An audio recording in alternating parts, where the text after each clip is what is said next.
Pacific Ocean, July 22, 1943. A classified report crosses the desk of intelligence officers at 4th Army Headquarters. Inside, buried on page 7, are words so disturbing they'll be stamped secret for decades. Words that reveal a truth American commanders don't want their own soldiers to know. Only the promise of ice cream and 3 days' leave would induce American troops to bring in the first live prisoner. Ice cream. 3 days off. That's the price of a human life in the Pacific War. But this isn't a story about ice cream. This is a story about what happens when hatred becomes policy, when revenge becomes routine, and when soldiers stop seeing the enemy as human at all. This is the story of how America fought a war where surrender meant death, and how a simple frozen dessert became a symbol of an unspoken truth. In the Pacific, prisoners weren't taken. They were killed.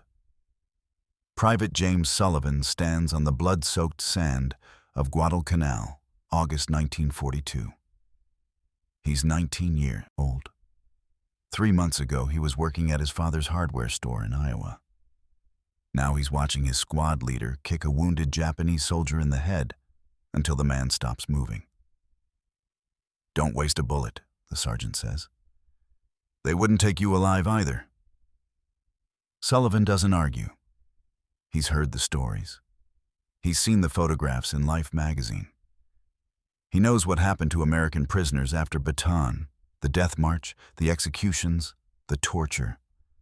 76,000 men surrendered to the Japanese in April 1942. Half of them died in captivity. So when another Japanese soldier stumbles out of the jungle, hands raised, screaming something in his language, Sullivan doesn't hesitate. He pulls the trigger. The man crumples. No one says anything. They move on. This isn't an isolated incident. This is standard procedure. Before we dive into this story, subscribe and leave a comment telling me where you're watching from.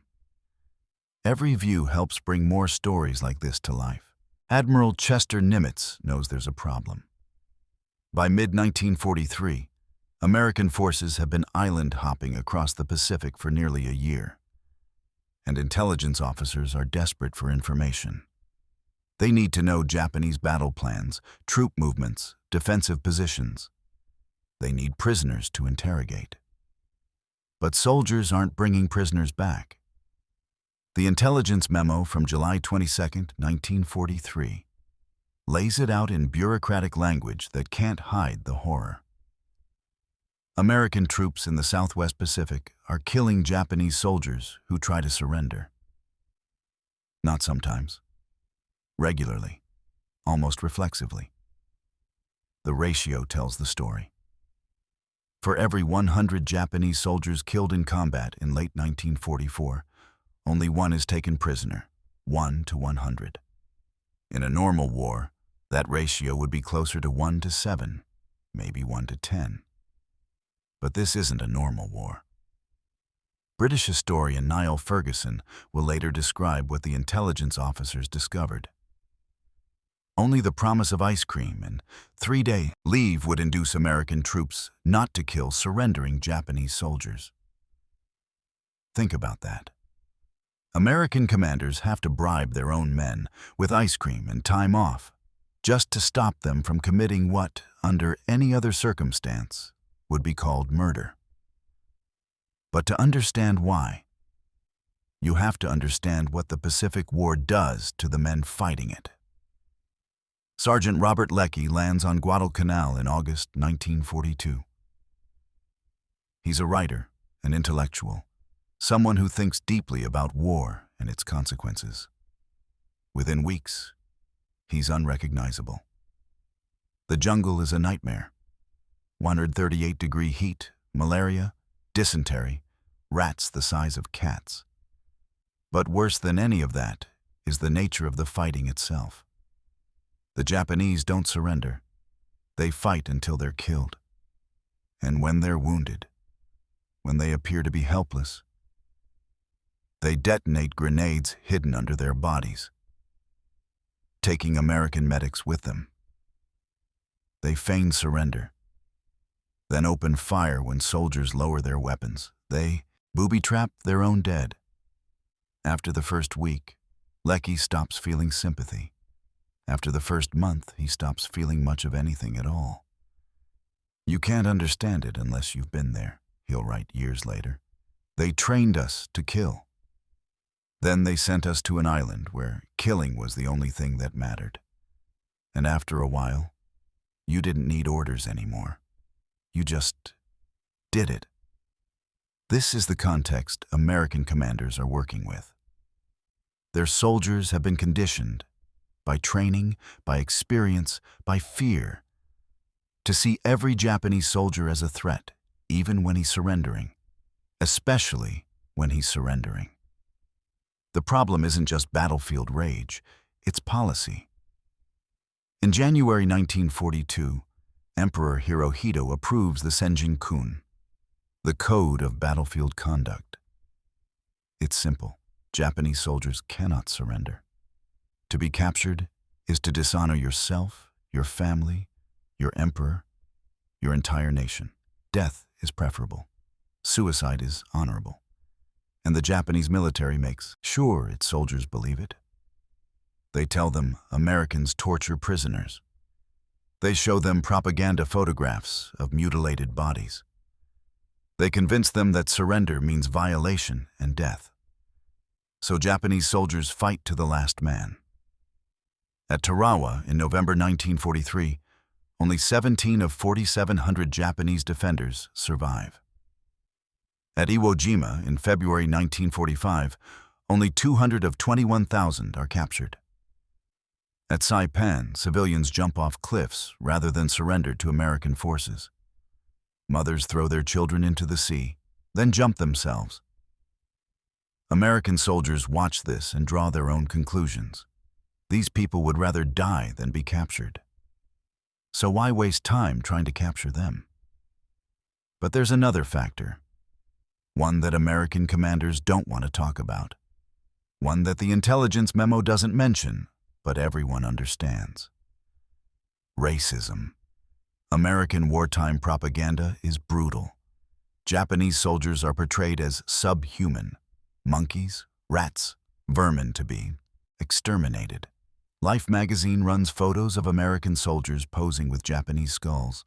A woman in Phoenix receives a Japanese skull from her Navy boyfriend and displays it on her mantle. President Franklin Roosevelt is given a letter opener made from a Japanese soldier's bone. The message is clear. These aren't people, they're things. And when soldiers believe that, when they've been trained to believe that, taking prisoners becomes a moral problem. Why would you take a prisoner when you've been told the enemy isn't human? Why would you risk your life to spare theirs when they wouldn't spare yours? Sergeant Eugene Sledge, a Marine fighting on Peleliu in September 1944, watches his unit mutilate Japanese corpses. They collect gold teeth.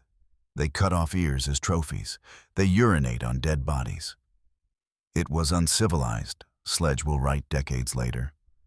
But we were savages, all of us. The war made us that way. By 1943, American intelligence officers are panicking. They're fighting a war in the Pacific. But they have almost no intelligence about enemy intentions, capabilities, or plans. They need prisoners, desperately. So they try something radical. They offer rewards. Ice cream. It sounds absurd. Childish, even. But ice cream in the Pacific isn't just a dessert. It's a symbol of everything American soldiers are fighting for. Home, comfort, normalcy. The U.S. Navy builds an entire floating ice cream barge that can produce 10 gallons every 7 minutes. Ships distribute ice cream to the fleet. Soldiers raid freezers even while their ships are sinking. Ice cream represents civilization. It represents the world soldiers left behind and hope to return to. So when commanders say, "Bring us a prisoner and you'll get ice cream," and 3 days leave, they're offering more than a reward. they're offering a taste of home. A reminder that humanity still exists somewhere, even if it's hard to remember that in the middle of the Pacific. And it works. Sort of. The ratio of prisoners to dead improves slightly. By mid-1945, it reaches 1 to 7. Still terrible by historical standards, but better than 1 to 100. But the improvement comes too late for thousands of Japanese soldiers who might have surrendered if they'd believed they would be treated humanely. It comes too late for American intelligence officers who needed information that could have saved Allied lives. And it reveals an uncomfortable truth. American commanders had to bribe their own soldiers to stop killing prisoners of war. Not everyone participates. Not every unit commits atrocities. Private First Class Guy Gabaldon, a Mexican-American Marine on Saipan, takes it upon himself to capture Japanese soldiers. He speaks some Japanese, learned from childhood friends in Los Angeles. He ventures into caves alone, unarmed, and convinces soldiers to surrender. By the end of the battle, Gabaldon has captured or convinced 1,400 Japanese soldiers and civilians to give themselves up. 1,400 people who would have died if he hadn't intervened. His superiors are furious. They call him insubordinate, reckless, but they can't argue with results. Gabaldon receives the Silver Star for his actions, later upgraded to the Navy Cross. But men like Gabaldon are rare. Most soldiers do what they're trained to do, what their officers expect them to do, what the circumstances seem to demand. They kill. The Battle of Okinawa begins on April 1st, 1945. It's the largest amphibious assault in the Pacific War. Over 60,000 American troops storm ashore expecting to face immediate resistance. Instead, they encounter almost nothing. The beaches are empty. The Japanese have withdrawn inland, preparing a defense in depth designed to bleed the Americans white. For the next 82 days, American and Japanese forces wage one of the most brutal campaigns in military history. 12,000 Americans die. 70,000 Japanese soldiers are killed. But more horrifying than the military casualties are the civilian deaths. 100,000 Okinawan civilians perish. Maybe more. Nobody knows for certain because bodies are never recovered. Families disappear in artillery barrages. Children starve in caves. Mothers kill their own infants rather than let them fall into American hands. Why? Because Japanese propaganda has convinced Okinawan civilians that Americans are monsters. That capture means rape, torture, death. Better to die by their own hand than suffer American brutality. But here's the terrible irony. By this point in the war, American policy toward prisoners has actually changed. General Simon Bolivar Buckner, commander of the 10th Army, drops millions of propaganda leaflets promising humane treatment to those who surrender. It works.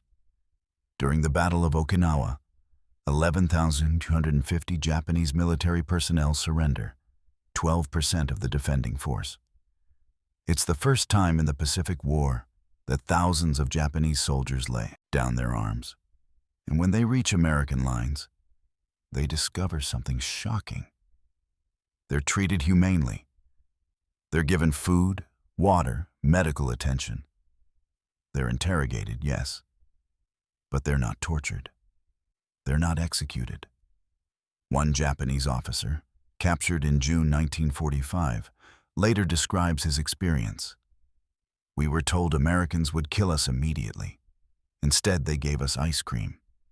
I thought I was hallucinating. Ice cream becomes a weapon of psychological warfare. American forces know that captured Japanese soldiers return to their units with stories of humane treatment, of abundance, of an enemy that can afford to serve frozen desserts while Japanese troops are starving. Some Japanese soldiers break down crying when they see American supply operations. The scale is incomprehensible. One Japanese commander watches American Seabees rebuild an airfield in a day using bulldozers and heavy machinery. Tasks that would have taken his men weeks with manual labor are completed in hours. Big scoops, he keeps repeating. Big scoops. He's not talking about ice cream. He's talking about the earth-moving equipment. But the metaphor holds. America fights with overwhelming material advantage. Ice cream is just the most visible symbol of that advantage. A Zuikaku crew member, captured after his carrier is sunk, describes being served ice cream aboard an American ship while watching kamikaze attacks overhead. American sailors continue serving dessert, confident in their anti-aircraft defenses. "I realized then we could not win," he says during interrogation. "A nation that serves ice cream during battle cannot be defeated." But for every prisoner treated humanely, there are dozens who never make it to captivity.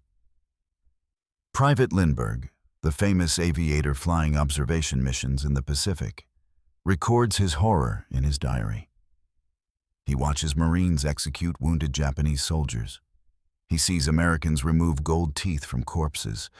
He observes soldiers collecting ears, noses, and other body parts as trophies. When Lindbergh passes through customs in Hawaii, the customs agent asks if he's carrying any bones. It's a routine question. The smuggling of Japanese body parts has become so common that authorities have to screen for them. 60% of Japanese remains repatriated from the Mariana Islands in 1984 are missing their skulls. This isn't isolated combat brutality. This is systematic desecration. And it happens because American soldiers have been taught, explicitly and implicitly, that Japanese soldiers aren't fully human, that killing them is pest control, not warfare. The war ends on August 15, 1945. Japan surrenders unconditionally. American forces occupy the home islands and begin the process of repatriating prisoners. In total, between 35,000 and 50,000 Japanese soldiers surrendered to American forces during the entire war. Compare that to the European theater, where millions of German soldiers surrendered in the final months of the conflict. The disparity reveals the nature of the Pacific War. It was a war of annihilation, a war where surrender was rare and mercy was rarer. But it also reveals something about American forces, about what happens when soldiers are trained to dehumanize the enemy, about how quickly civilized men can become savage when the circumstances demand it. Years later, historian John Dower will describe the Pacific War as a war without mercy. A conflict where both sides abandoned conventional rules of warfare and fought with a brutality that shocked even hardened veterans of the European theater. The ice cream bribe, that desperate attempt to convince American soldiers to take prisoners, becomes a symbol of that brutality. A reminder that even the most powerful military in history couldn't entirely control the hatred and violence it had unleashed. Private James Sullivan survives the war. He returns to Iowa in 1946, takes over his father's hardware store, marries his high school sweetheart, has 3 children. He never talks about what he did in the Pacific. Not to his wife, not to his kids, not to anyone. But sometimes, late at night, he thinks about the Japanese soldier he killed on Guadalcanal, the one with his hands raised, the one who was trying to surrender.